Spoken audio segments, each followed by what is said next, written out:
Tamil cinema பல கிராமங்களை பார்த்திருக்கிறது, பாரதி ராஜாவுக்கு முன்பும்.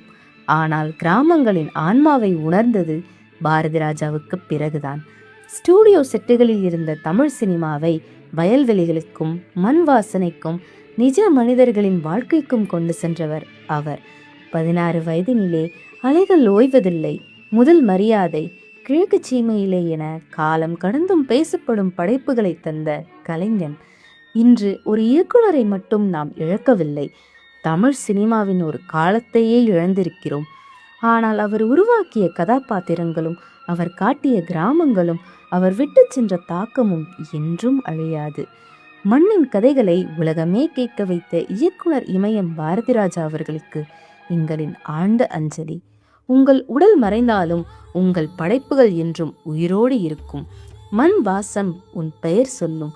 மண்ணின் மனத்தை திரையில் விதைத்த மகா கலைஞனே, இயக்குனர் இமயனே, இளைப்பாறுக. என் இனிய தமிழ் மக்களே, உங்கள் பாசத்திற்குரிய பாரதி ராஜா.